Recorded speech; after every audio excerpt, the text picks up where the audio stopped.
So, lahat ba ay nakapag-react na dito sa issue tungkol kay Alvin Aragon? Actually, very trending talaga siya kahit last week pa.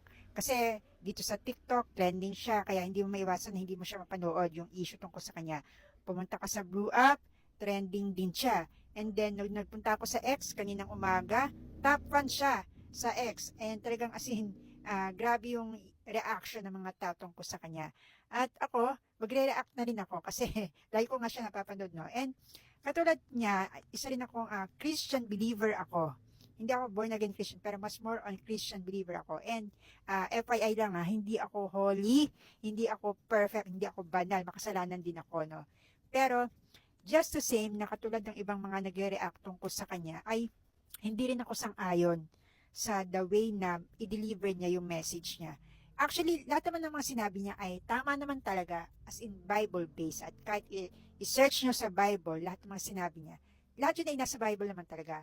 But the problem is, yung the way he delivered it, yun ang yun doon nagka-problema. Kasi talagang nagmukha siyang very narcissistic, very authoritative, self-righteous, sa parabang tayong lahat ay mapupunta sa hell, pero lang siya dahil siya ang mapupunta sa langit, ganon. Kasi nga, parang tama ako, lahat kayo ay mali, ganon. Meron talaga mga tao na dahil sa pananampalataya nila ganon kalalim. Sa akin kahit anong religion, ganon pare-pare yung mga reaction ng mga ganon tao na iba dyan, sa sobrang lalim ng pananampalataya nila sa pinaniniwalaan nila, talagang tingin na sarili nila is, alam mo yung very sila, self-righteous yung, para bang akala mo wala silang ginagawang mali. Akala mo pag nagsalita sila talagang tama yung sinasabi nila. Pero kahit pag titingnan mo sila, alam mo yung ganun, yung sarip na maniwala ka sa sinasabi niya, mas may inis ka pa sa sinasabi niya. Kaya ang ending, parang si Lord pa ang may kasalanan, ano? Sarip na itong taong to ang may kasalanan, hindi eh. Si Lord pa yung nasisisi. So, yun ang problema kay Alvin. At ayun nga, yung question niya yung the way na manamit ang mga sex bomb, na parang bang, yun nga, parang lumalabas na sila yung mga bababang uri ng mga babae, and then the word na yung sex bomb, yung pangalan ng kanilang grupo, para bang lumalabas na malaswa para sa kanya yon kasi ano daw ba yung sex, di ba? Tapos, yung questionin niya, pati itong si Vice Gov, na bakit pinayagan niya yung asawa niya na mag-perform sa stage at magsuot ng sexing damit, dapat hindi daw ganon. Tapos isa pa yung nakakainis na, nasa Bible din naman talaga na ang mga babae ay pasakop sa kanilang mga asawa.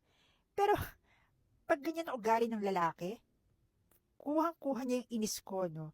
Na parang papasakop ka sa ganitong klaseng mindset ng lalaki.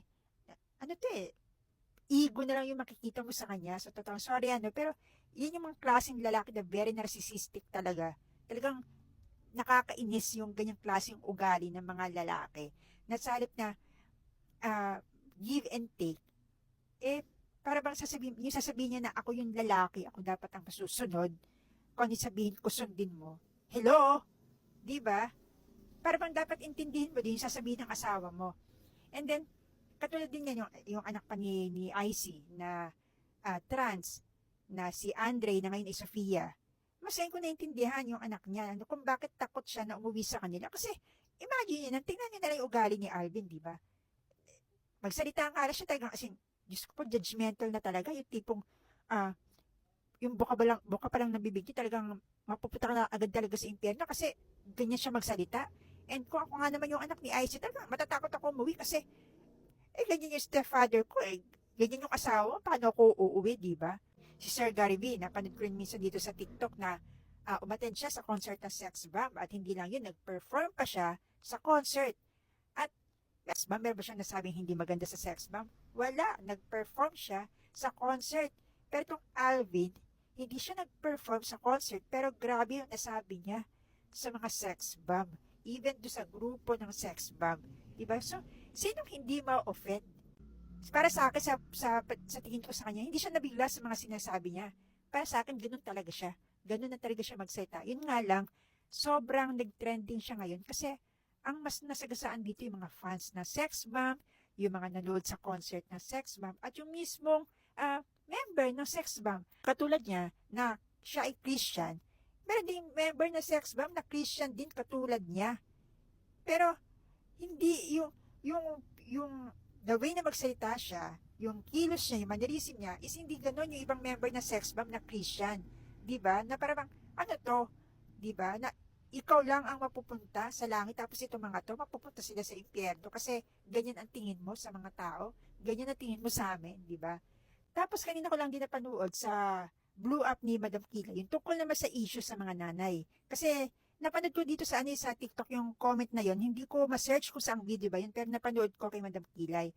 At nun ko mas naintindihan yung ibig sabihin ng mga netizen. Kasi meron palang isang issue si Alvin sa mga nanay, na ang mga nanay daw kahit nasa bahay lang, eh hindi pwedeng walang underwear, walang bra.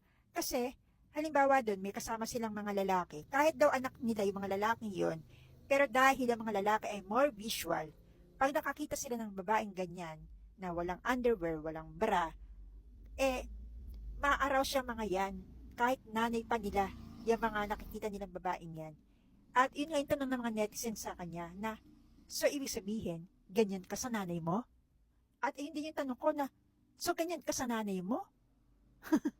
Yung grabe naman, kahit nanay mo, na-arouse ka sa nanay mo?